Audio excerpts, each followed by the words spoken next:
Olá pessoal, tudo bem com vocês? O papo de hoje é transmissão paulista. Sei que vocês estão vendo aí o gráfico do Ibovespa, mas eu utilizei a irmã dela, que é a Taesa, para explicar um pouquinho sobre ciclo de mercado e algumas dicas para investir, se proteger e às vezes até lucrar durante quedas da ação específica ou do índice Ibovespa, da bolsa de maneira geral.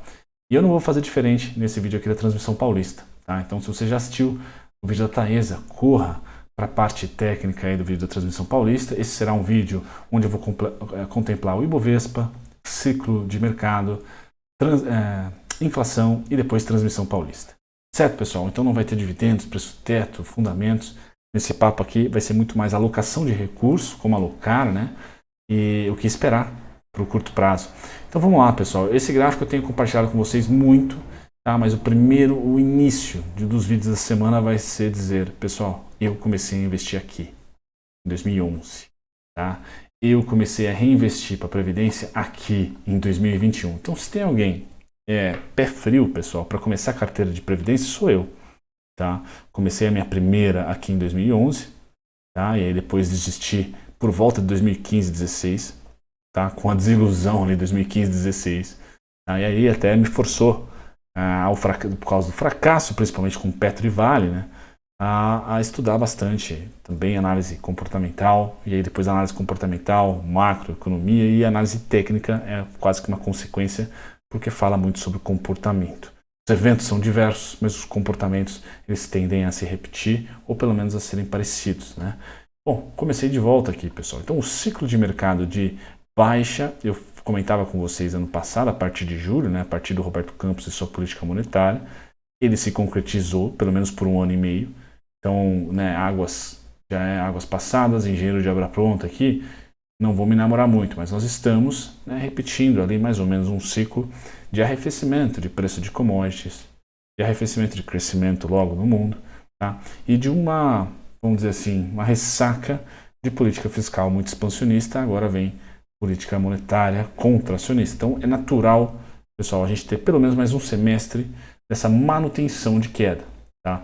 Eu que tenho ainda para o meu salário base, que a gente belisca um pouquinho ainda o topo dessa lateralização pós-PEC da transição. Mas caso eu esteja errado, a gente vai vir para o alvo de baixa, que é 92 mil, 90 mil, 89 mil aqui no índice Bovespa. Repetindo aqui um processo de 2010 e 11, onde nós encontramos naquele momento o topo, 2010 e 11. Encontramos o topo aqui. E 2012, 13, encontramos o fundo, tá? 2013 aqui, praticamente foi o fundo. Tá? Somente em 2015/16, e aí a minha cornetada, que esse momento foi muito mais doméstico, Brasil, né? Crise política aqui, econômica, tá? E nós cedemos essa mínima de 2013, feita 2 a 3 anos antes. Então eu espero que 2012 aqui, 2013, seja 2023. Tá? A gente está muito próximo de achar um fundo. Tá? Esse fundo, na minha opinião, como eu falei, está próximo, como foi ali em 2013. E aí sim, 2024, 2025, vai depender da economia global, principalmente. Em algum momento a gente também vai depender dos formuladores de política nossa aqui. A gente sai dessa consolidação. Tá? A gente sai dessa consolidação. Mas eu quero usar a transmissão paulista, assim como eu usei a Taesa, para dizer para vocês, pessoal, esse ciclo de mercado acontece, principalmente em mercados emergentes, por isso que é importante ter capital alocado em ações ou em economias desenvolvidas, porque essas economias desenvolvidas são menos cíclicas. Elas dependem menos da balança comercial em relação às exportações de commodities, por exemplo. Tá? Elas vendem mais produtos, serviços, cultura, enfim, diversos itens que são menos cíclicos ou que têm ciclos diferentes de expansão e retração do que commodities. Commodities, elas mais ou menos têm ciclos parecidos, então quando o minério cai, o petróleo também pode cair, deve cair, porque o crescimento caiu, impacta também de alguma maneira grãos é menos cíclico do que minério e do que minério principalmente, então é mais resiliente, é defensivo em relação aos commodities, sim, mas cai também com o baixo crescimento global.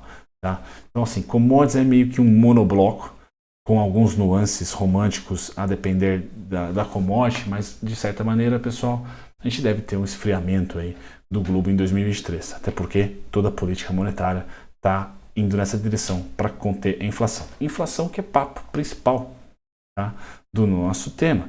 Eu vou começar, ao invés de falar de inflação, eu vou começar a falar do juros real. Nosso juros real está em 7,85. Eu vejo, pessoal, juros real é Selic menos IPCA acumulado de 12 meses. Eu vejo que 2023 deve começar com esse juros real aumentando, não porque a Selic vai subir, mas porque a inflação vai cair mais um pouquinho. Tá? Então esse juros real aumentando é ruim, assim como foi 2017. Ruim para o setor de utilidade pública. Eu mostrei isso no gráfico da Taesa, posso mostrar também a transmissão paulista já já. Então, enquanto esse cara estiver a níveis estratosféricos, tá, próximos aqui inclusive de 2017, e vejam que pós-plano real, pessoal, o nosso juros real também é cíclico. Tá? A nossa economia é cíclica. Brasília pode aumentar, exponencializar uma alta ou uma baixa, mas não causar a alta ou a baixa. Só pode exponencializar ou diminuir a alta ou a baixa, mas não causar a alta ou a baixa. É isso que eu quero dizer com economia de país emergente. É cíclica, pessoal. Então eu vejo que sim, nosso juro real tem um curto prazo aqui triste para a utilidade pública, mas quando começa a cair esse gráfico, ou seja, a atratividade do juro diminui, tá? E se possível diminua pelo corte da Selic e não pelo aumento da inflação, mas mesmo que seja pelo aumento da inflação, quem se beneficia? Elétricas. Tá? Então esse gráfico aqui para a economia real, pessoal, ele tomara que caia e volte a ter um ciclo de queda, como foi ali 2004 até 2012, como foi aqui 2018, 17, perdão, até 2020. Tá? Esses ciclos de queda é bom para a economia real quando eles são causados pelo corte da Selic. Tá? E ruim para a economia real quando eles são causados pelo aumento da inflação. Tá? Pois bem, no caso do setor de utilidade pública, ambos os cenários, corte da Selic ou aumento da inflação, beneficiam a empresa. Então, por isso que utilidade pública é tão defensivo e é tão bom para nós, porque nossa economia não vive com inflação baixa, a nossa economia é muito indexada, vive com inflação cíclica e ligeiramente alta, por isso que utilidade pública você vai se defender desses ciclos. Tá? O ciclo de 2023 qual que é, pessoal? De 2017. Então, se eu pegar aqui, tirar os estudos, vamos voltar lá para 2017, tá? Esse ciclo aqui, ó, que eu vejo. Esse foi 2017 para a transmissão paulista. Ou seja, uma treta sem fim. Tá? Um mercado extremamente lateral, porque o juros real estava lá nas alturas, mostrei no gráfico para vocês. Tá? Então, o que eu acho que 2023 vai ocasionar? A mínima, tá? Ou essa mínima aqui, ou por exemplo, essa mínima colar. Tá? 2023 vai causar a mínima, vai ser espantoso, vocês vão achar que vão acabar, nós vamos achar, né? Eu também me incluo, que o mercado vai acabar, ou que a empresa vai acabar, especificamente para o mercado de utilidade pública aqui, tá, pessoal? Tá? Ibov é mais complicado porque tem commodities, e commodities o mundo está difícil, né? Mais difícil do que inflação, tá? Inflação brasileira. Inflação brasileira é mais simples. Então acho que em 2023 a gente vai para o ciclo de baixa, tá? E esse ciclo de baixa vai representar a melhor oportunidade. Vai dar retorno logo em seguida? Não. Tá? Quer dizer, em seguida tudo bem, tem os espasmos compradores, tá? Mas depois volta, pessoal. Tá? Volta, certo? E depois volta. E aí sim, lá em 2017, mas não no começo, no fim, e principalmente aqui no fim de 2018, tá? Nós começamos a ter o quê? Metade de 2017, 2018 e fim de 2018, queda, tá? 2018, do juro real. Então a gente, curtíssimo prazo, um trimestre, pessoal, 2 trimestres, inflação indo para a meta, se tudo der certo, ou seja, inflação cedendo e Selic se mantendo para bater na inflação. Tá? O Roberto Campos quer 3,25. Tá? Vamos lá para o gráfico da inflação. Roberto Campos quer 3,25. Certo? Então nós estamos a 6% hoje. Tá? A gente deve ir a duras penas, mas deve ir, pessoal, porque commodities, petróleo caiu, minério de ferro está se recuperando, mas caiu pra caramba, dólar tende a cair depois da PEC. Tá? Então a gente deve ter um movimento de deflação. Tá? Então, chegamos em 3,25, pessoal, que é a meta, 3,50 talvez, aí sim a gente vai começar a ver aquele juros real cair. Porque enquanto nós tivermos a inflação caindo e rumando para a meta, mas não na meta, pessoal, o Roberto Campos não vai cortar juros. E aquele gráfico anterior do juros real só vai aumentar. A Selic vai se manter e a inflação vai cair. A gente precisa ter o quê? Inflação batendo na meta e aí pressionar o Roberto Campos. Ele deve rapidamente cortar juros. E aí nós teremos um bom e belíssimo momento, tanto para a economia real, quanto para as empresas de utilidade pública. Tá? Agora, se a inflação, pessoal, for para o norte, não ceder e subir, voltar a subir, olha, a economia real sofre, mas você, aplicador na utilidade pública, energia elétrica, não. Por isso, de novo, a utilidade pública é defensivo e é queridinha. Tá? Porque o investidor de longo prazo aqui no Brasil sabe que a economia é cíclica e principalmente sua inflação também, porque é histórico o nosso fiscal ser expansionista, tá? E gerar inflação para crescer. Tá? Ponto. Vamos lá agora, pessoal. Agora para os estudos. Transmissão paulista. Aonde que é o próximo 2017? Aqui é a mínima. Pessoal, olha, eu acredito que a primeira barreira está aqui, ó, 21,18, 27,7, 20,53. São as grandes barreiras aí de queda paradigma TRPL. Certo, pessoal? Depois a Zeda, tá? Uma queda um pouco mais forte, tá? Uma queda um pouquinho mais forte. E aí os candidatos a fundo estão aqui. 17,38, 15,47. 15,47. O VWAP, 23,88. Então, as dicas, as estratégias que a gente pode utilizar para lucrar ou para ter renda.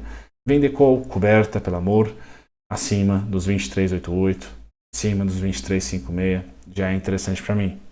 Tá? Acima do VWAP, da linha vermelha. Tá? Vender put abaixo da linha azul, que também é um VWAP, é um pouco agressivo, eu iria um pouquinho aqui abaixo dos 20,53. Mas mesmo assim, pessoal, ser exercido, eu não teria problema em ser exercido aos 20. Qual o problema? Eu não quero utilizar toda a minha renda, se eu fosse investidor da Transmissão Paulista, renda destinada para a Transmissão Paulista, quando ela estiver acima dos 21 ou dos 22. Eu gostaria de começar a aumentar a intensidade dos aportes, não importando o preço, abaixo dos 20. Tá? E eu tenho esses 5 pontos aqui específicos para ordem cadastradas, por exemplo. Tá? Enquanto isso, disponibilizar suas ações para aluguel é uma boa, vender call, vender put coberto também é uma boa para tentar ganhar o seu prêmiozinho ou, se for contemplado, né, exercido, não achar problema, ter esse dinheiro separado. Tudo isso vai fazer com que a gente passe por um mercado de lateralização barra queda. Espero ter mostrado para vocês o porquê que eu espero isso, né? Vai além dos fundamentos da própria companhia. Passa por esse mercado de lateralização barra queda de uma maneira mais harmônica, tá? Sem depender tanto das emoções que vai gerar, pessoal. Não tenho dúvida. Emoção que não vai faltar durante esse período de queda. Certo? Bom, sem mais delongas, pessoal, fico por aqui. Espero ter ajudado vocês. Um grande abraço. Tchau, tchau.